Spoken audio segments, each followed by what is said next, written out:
Et si une seule signature pouvait plonger tout un pays dans l'obscurité? C'est exactement ce qui vient de se produire en France. En quelques mots, Vladimir Poutine a signé un ordre secret, et le cœur nucléaire de la Ve République s'est arrêté de battre. 70% de notre économie, dépendante de l'énergie atomique, vacille désormais au bord du gouffre. Ce n'est plus une simple crise d'approvisionnement, c'est une véritable exécution énergétique. Les livraisons d'uranium enrichi russes, coupées net.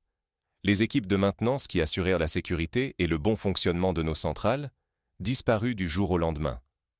Paris doit maintenant acheter à prix d'or le moindre gramme de combustible, parfois via des intermédiaires aux tarifs exorbitants. Dans les rues, la vie continue, en apparence. Mais en coulisses, les coupures ciblées commencent à toucher les foyers. Les usines ralentissent, certaines s'arrêtent, et la colère gronde dans le secteur industriel. Même l'aéronautique, fleuron national, est touchée de plein fouet. Sans uranium, certains chantiers sont à l'arrêt, la souveraineté technologique de la France soudain remise en question. Au sommet de l'État, c'est la sidération. Les réunions s'enchaînent, les scénarios catastrophes circulent. Combien de jours avant la rupture totale? Comment rationner l'électricité sans plonger des régions entières dans le noir? Nous pensions le modèle nucléaire français, infaillible, gage de stabilité et d'indépendance. Mais en un instant, la stratégie du Kremlin révèle notre fragilité. La France risque de perdre non seulement son autonomie énergétique, mais aussi son poids économique, son emploi et son statut de grande puissance. Comment la France, pionnière et championne du nucléaire, a-t-elle pu se retrouver ainsi prise au piège? Paris s'éveille, mais dans l'ombre, une menace invisible gronde. Personne n'y croyait vraiment. La France, championne du nucléaire, fière de son indépendance énergétique, ne pouvait pas vaciller aussi facilement. Et pourtant, tout a commencé par de simples retards dans les livraisons d'uranium. Les explications officielles sont techniques, rassurantes, au début. Mais très vite, la situation échappe au contrôle. Les partenaires russes, du jour au lendemain, stoppent la coordination. Puis le message tombe, impossible à ignorer. La coopération s'arrête suite à une décision stratégique venue de Moscou. Pour la France, où le nucléaire fournit la grande majorité de l'électricité, cette rupture n'est pas qu'un chiffre dans un tableau, c'est la vie quotidienne qui vacille. La filière, modèle de stabilité depuis des décennies, révèle soudain sa dépendance à des circuits logistiques que l'on préférait jusqu'ici taire. À l'Élysée, l'inquiétude se lit sur tous les visages. Les réunions d'urgence se succèdent, les experts passent en revue les stocks, les marges de manœuvre se réduisent d'heure en heure.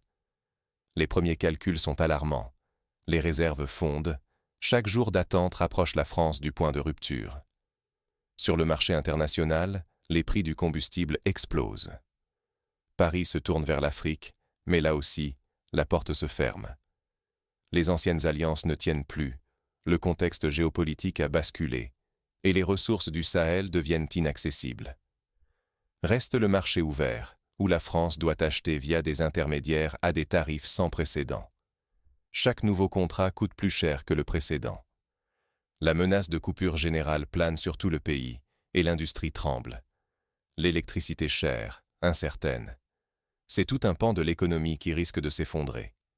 Mais au-delà de ces difficultés logistiques, c'est un bouleversement stratégique qui s'annonce. Ce n'est plus un simple conflit énergétique, c'est un basculement du pouvoir mondial. La Russie a compris que, pour frapper la France là où ça fait mal, il ne suffisait pas de fermer des vannes de gaz ou de pétrole. Non, le Kremlin a choisi une arme bien plus subtile, mais redoutable, l'uranium du Sahel, ressource vitale pour le parc nucléaire français.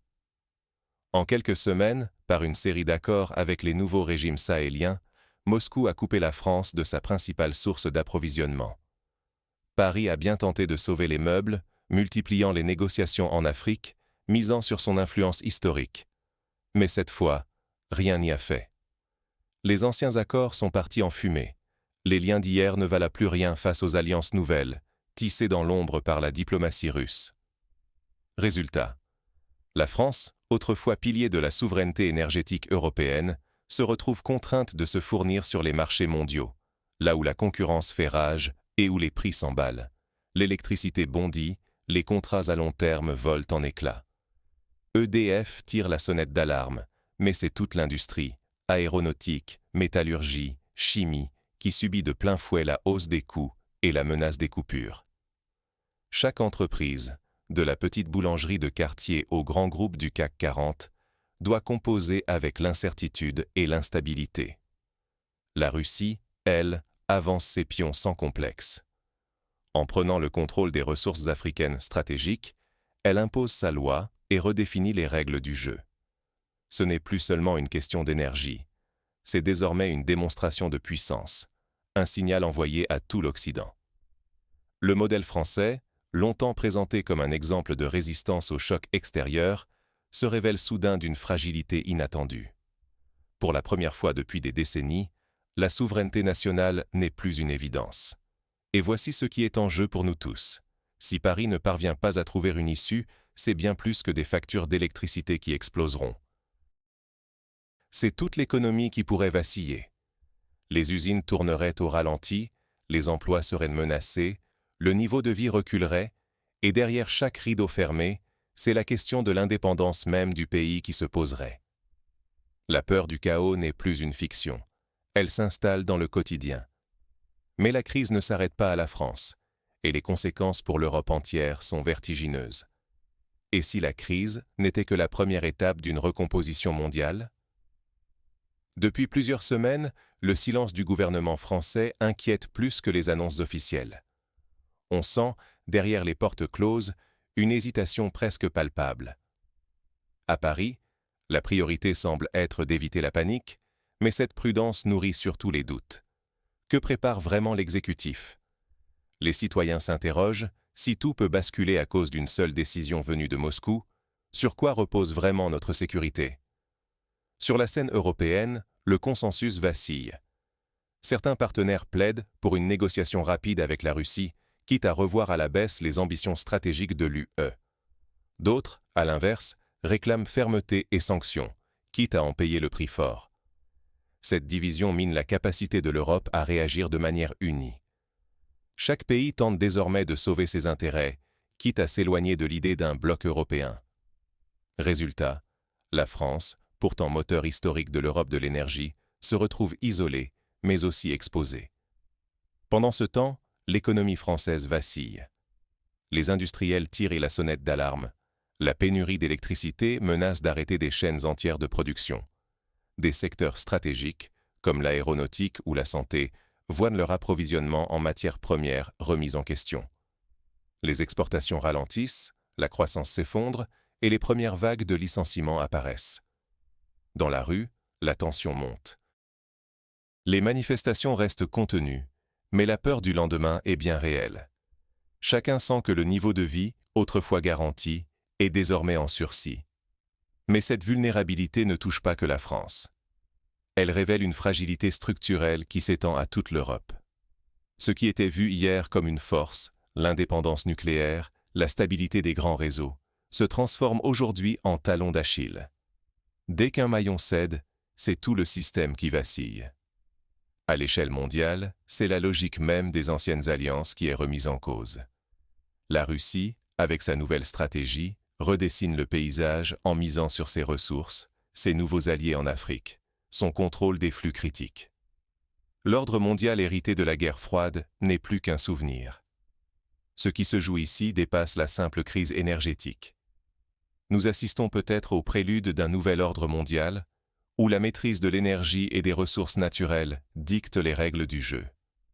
Si la France ne parvient pas à s'adapter, c'est tout un modèle de société, sécurité, emploi, souveraineté, qui pourrait s'effondrer.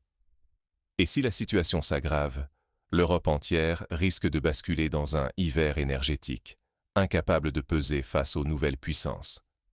Face à ces risques, quelles options s'offrent à la France et à ses citoyens ? Rester passif, c'est choisir l'obscurité. S'adapter, c'est reprendre le contrôle. Face à cette crise sans précédent, la première étape, c'est de remettre en question le modèle français d'indépendance énergétique. Ce qui semblait inébranlable, le nucléaire, symbole de fierté nationale et d'autonomie, s'est révélé être un talon d'Achille. Cette réalité impose une refonte complète de nos stratégies, industrielles, énergétiques, mais aussi diplomatiques. S'appuyer sur un unique fournisseur, même pour des composants aussi critiques que le combustible nucléaire ou les pièces de maintenance, c'est désormais prendre un risque existentiel. Pour la France, il est temps d'élargir ses partenariats, de diversifier ses sources, mais aussi d'investir massivement dans la recherche, l'innovation et la modernisation du parc nucléaire existant.